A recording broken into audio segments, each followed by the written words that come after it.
statements of what they've seen and what they think is right. And so this will cause a lot of conversation and explanations. I think Cardi B is right. If something says PG-13, I don't care if it's 7 p.m. or if it's 5 o'clock in the afternoon. You have the right to, allow your kids. And then it's an acronym.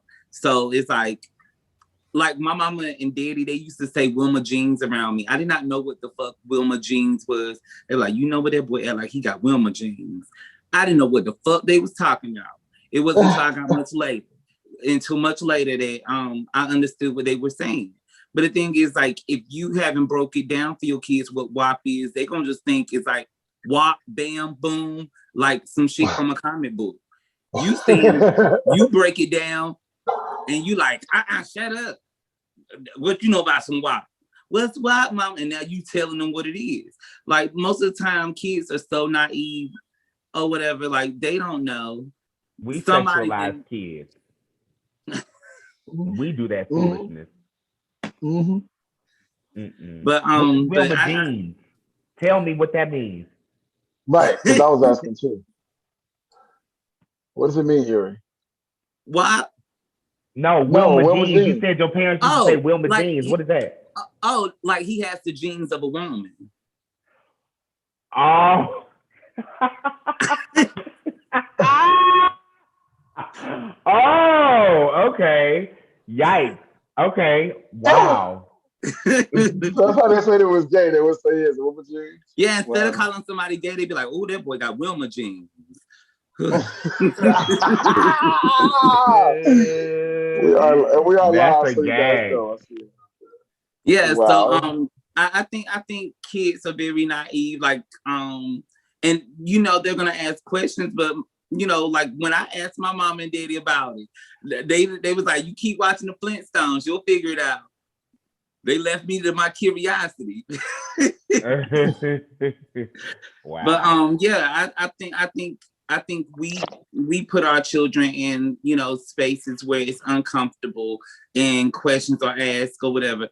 Other than that, most of the time the kids could care less what they're seeing. It's only our reaction and our influence and our knowledge that pushes it either way or whatever. So Rocky, you seem a little quiet, so I'm gonna wake you up. So hey, stop it. Yeah. So I don't know. I've just gotten to the point where I got tired of talking to people about what's the difference of seeing people kill each other on TV, or women and men having sex, or woman on woman having sex. Do you see what I'm saying? I never understood why people would pick one thing to make it seem like, oh, you're putting all this in the kids' face and you're trying to influence them. But what is this other stuff that's influencing these kids? You got video games. So your child become a murderer, maybe? Because they shooting and killing people for no reason. Maybe they was influenced by video games, but we only worried about LGBTQ being put in the kids' faces. I would just say, as a parent, you pick what you want your child to see in the first place.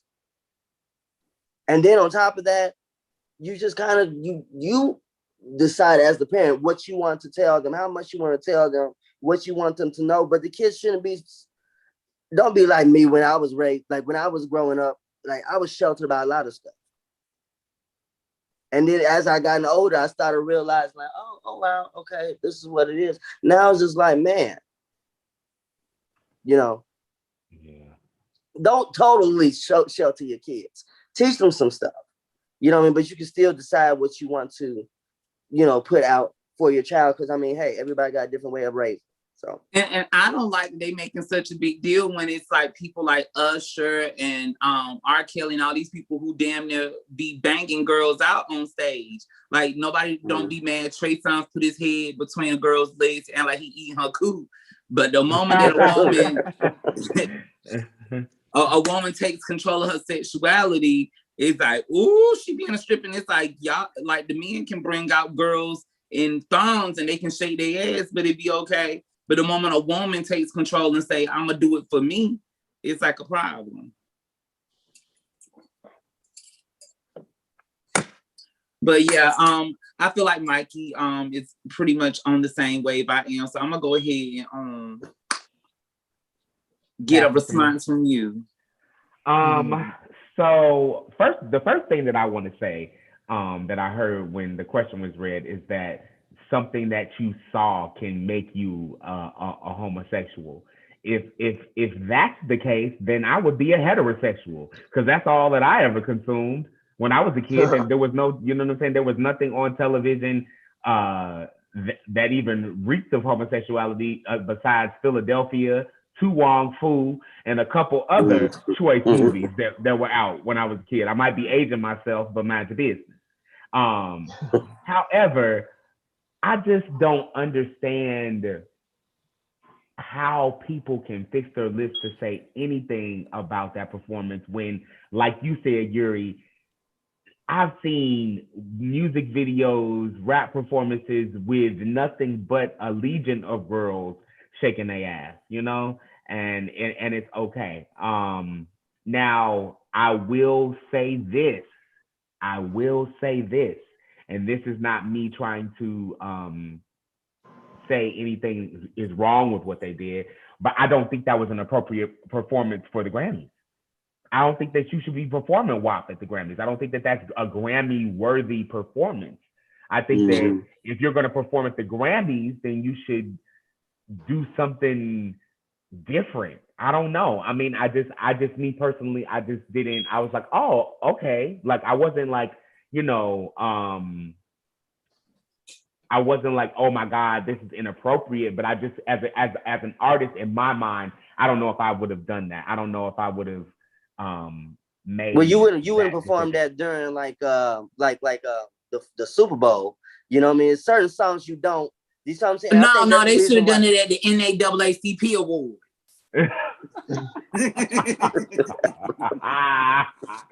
Hell no, I don't know, or you know, or like I don't know. I just feel like the Grammys is such a or it's supposed to be such a tribute and an ode to the art of making music. Like, you know, it should have been more musical and less sexual, and that's just my opinion. But a lot of music just sells sex nowadays, and that's all they offer. I'm a sexual artist. I think I talk about sex, baby, and I talk about it a lot. But I also know who my audience is, you know. So if I'm going to perform at a benefit, I'm not going to be up there talking about sucking dick. Right. Time and place. Still is time and place. Which one is it? Okay, Troy, you're an artist. Tell me what you think. I already know you real safe, mama's boy type thing. So like, go ahead. Don't put me in no box. You talk about boxes later. Don't stereotype me. First of all, as a parent, I do have a different opinion of things because that's important. Okay, even though Cardi B is an artist and a parent, she did what she did. I don't agree with that particular song. I agree with what Mikey said, that there's a time and a place, and I just feel like at the Grammys, you could have did that. We already know WAP sold all these records and did all this history and all this. Yes, we already know that, right? So do something else. Show something different. Show it up inside. You know, do something else for the Grammys. So I agree with Mikey on that. And also, you know, when it comes to PG-13 stuff, it's cool. You wouldn't expect to see pussies popping on the Grammys. I'm just saying, if your child like music and they like artists and they want to watch the Grammys, which is a musical show that a lot of artists aspire to have a Grammy, you know what I'm saying? I wouldn't expect it to be, you know, pussy popping like that. But hey, clearly it got enough attention that FCC got involved. So it must have been a little bit too spicy. But when it comes to seeing homosexuality on TV, I agree with what Mikey said. There wasn't a lot that we saw growing up besides like 2 on 4 and stuff like that. So there wasn't a lot of options in the sense of that. But I know we're talking about in today's times and how things are coming along. And I feel like it's more about how it's presented at home. I think one of you guys made a statement about how, no, it was Mikey said right before we started about how the parents make them I don't think it's homophobic, but the parents are the ones that force this on them when it comes to sexuality and things like that. Especially with the homosexuality, I feel like, you know, some parents will see that and be like, "What's that gay shit on TV?" And like, kid didn't probably know that was gay. He just probably saw two men. He might have asked why these two men held their hands, was really close. But by saying, "Oh, with that gay shit," it's like, oh, that reaction alone just stunts. Even if the kid was thinking about possibly gay themselves, they're like, "Well, I don't know how to tell them," and they're watching this and they see that and they react that way. Oh, here we go. I can't tell grandma. Can't tell mama. So I just feel like people put these things on them. Like some kids don't know. Like they try to put the homosexuality on Sesame Street. Like, come on, let these kids live. You don't just stop. Yeah, you gotta just take everything, make it gay now. Come on now, go somewhere and sit down with that. And so yeah, that's my 2 cents on those 2 things. Yeah. The eyes are the window to the soul. I've been watching Looney Tunes and I've seen it, Bugs Bunny dress up as a woman many times. That's what happened. I'm a woman now. Listen, let me tell you this too. You know, I don't. This is my thing. What was the last point that you made? But because I lost my thought, but she said what she said because it was funny, and I wanted to make a point off of something that you said. You said that oh God, I lost my train of thought. You talking about me or Yuri? You talking about Yuri? No, you said something that I wanted to touch on that made me really think about. Oh, the homosexuality, about forcing them to the kids and things like that. Oh, that's what I was talking about. This is what I wanted to say is that why is it not okay for if I have a child and your child comes over to my house and me and my husband live in my house, why can't that be the same as him going to his other little friend's house and say they have a mommy and a daddy and it's just two daddies? Kids ain't thinking about me boning my husband. They think all they think about is that's who takes care of my friend. That's who takes care of it. Just like my mommy and daddy take care of them, they take care of my friend. And I wish that people could see it that simply, but it's adults' perverted minds that put perversions into things that have no place. They have no place. So that's the point I want to make. Thank you. Boom, that point. Got it. Okay, I think Aaron can take it away with the next topic. We're moving along. I'm going to be moderating, but Aaron's going to just read it for us so we know what's going on. It's called Boxes. There you go. Boxes. All right. So this topic is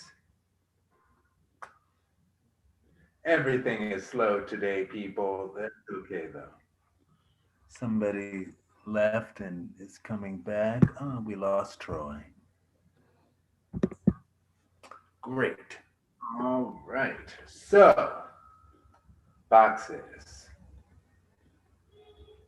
So, for boxes, stand up, fight back. Atlanta rally decries anti-Asian violence, mourning the spa victims who were shot by the a-hole. Okay, this topic is called Boxes, and it's from USA Today. Now, I first wanted to bring up the point that this article explained that after the multiple mass shooter was safely apprehended, the shooter was asked why he did it. And he said that he isn't racist.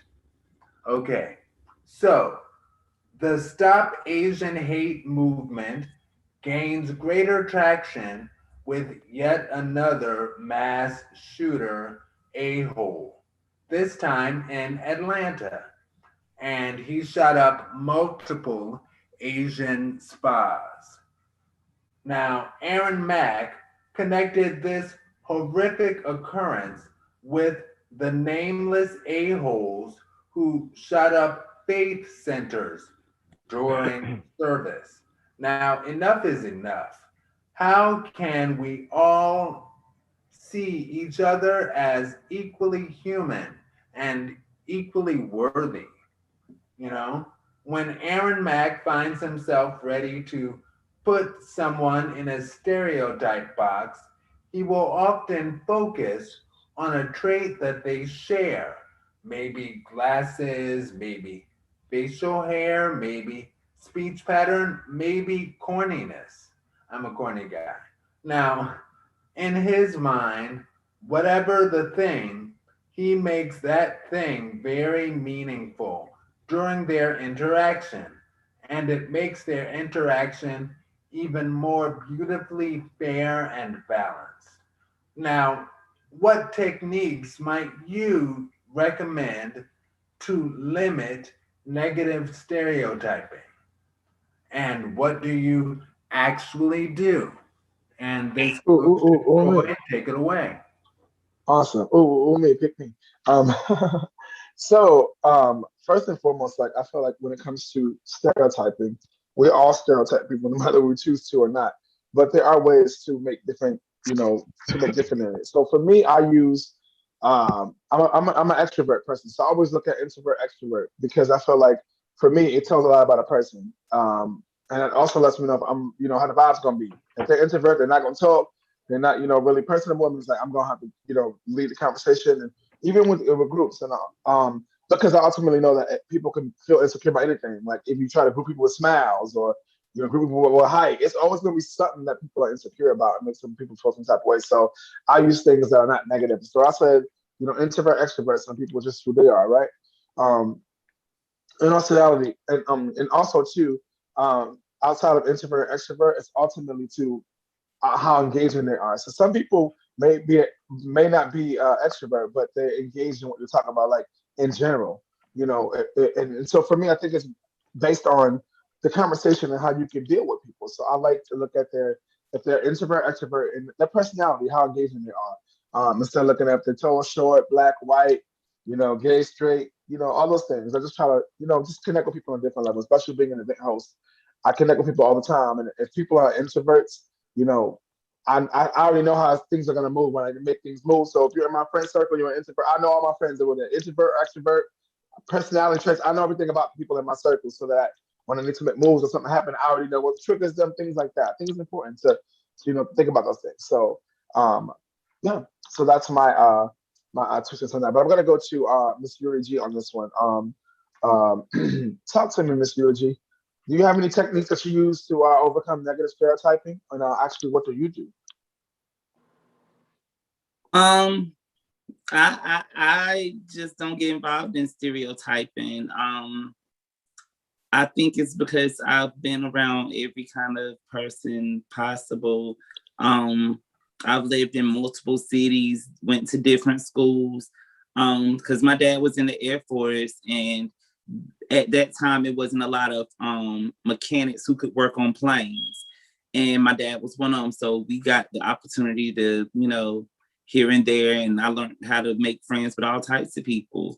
Um, and none of them are the same. None of them do the same stuff or whatever. And I think it's all about your exposure and your experiences that put you in a space of stereotyping. And I think that's why it's never been a big.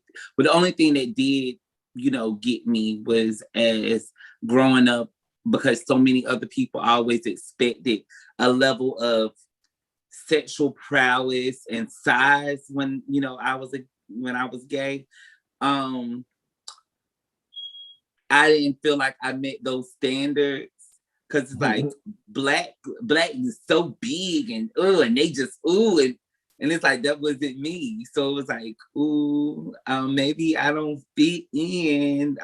Maybe it's because like I'm not all the way black. Like it was all those things that made me second guess because of people's stereotypes and what their expectations from a culture. So but that's never been me, and I don't. I think if we start educating people a lot younger and exposing them to cultures instead of, like a lot of people think Africa is still in huts and things. Like they be like, let's dress up like Africa for Halloween. Like, what do you mean? Africa has spas and things as well. Like, you think they don't have the internet? Like, it's just beyond me. So. Good one, right? All right now, so Mikey, everything. Talk to me. What techniques do you use to recommend to overcome negative stereotypes? Or what do you actually do? You know what? I actually take this very seriously. and I'm gonna approach it like this. So when I came into the music game, my music was very very overtly sexual, you know, and I made it a point. It was purposefully that way. I did it on purpose. And you know, people from my high school, boys from my high school and stuff like that, you know, people were giving me praise about it, and they do, you know, some of the cats from my high school was like, you do realize that he's talking about having sex with a man, like, you know, they had to make that very clear. And it's something that I had to address, and I always feel like it is my duty to educate people when it comes to homophobia.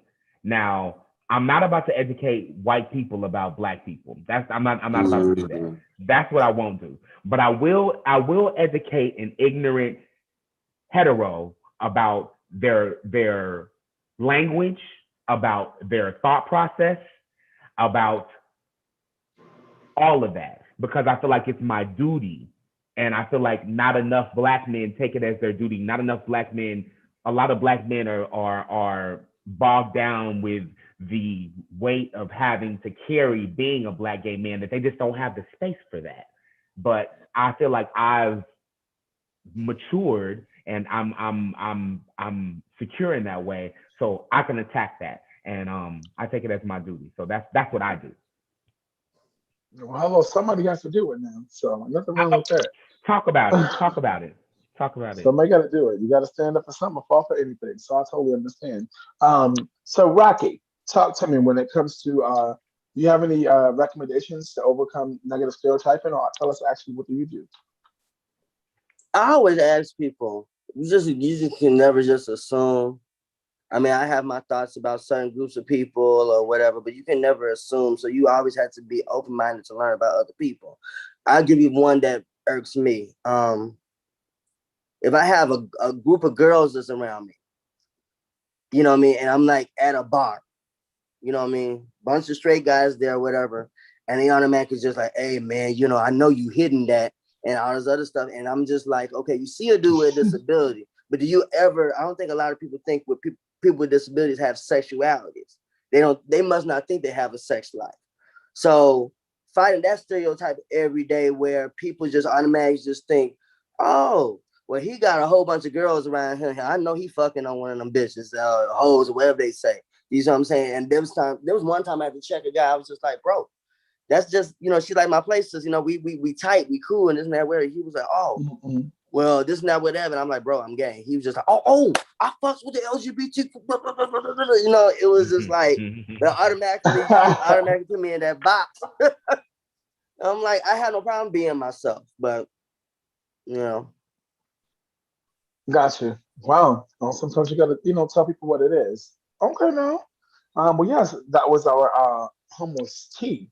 Hope your cups are full, but we gotta get ready to get to our main topics because we got to get out of here. We got special things happening. It's people's birthday tomorrow. We gotta have the yacht. So, without further ado, Aaron's gonna read the topic that we're gonna be talking about. For those of you who are online, but make sure you like, comment, subscribe, and share. But if you want to find out more, you gotta go to our YouTube or listen to our podcast. All right. So this topic is the homo's bodysuit stuffing. It's an IG post from our friend Dre Day Law. And in the post, it says, what tops want? Sex, food, loyalty, a blunt, and some, not all of it, what bottoms want. Loyalty, love, passwords, addresses, compliments, shopping sprees, the sun, money, date nights, phone access, contacts, receipts, your credit cards, the moon, superhuman sex, gifts, email accounts, attention, explanations, all of your time at the stars, and the list goes on. Okay, so for this topic, Aaron Mack finds the post to be cute on the low. All right. Now, it kind of presents tops as stereotypical men and bottoms as stereotypical women. All right.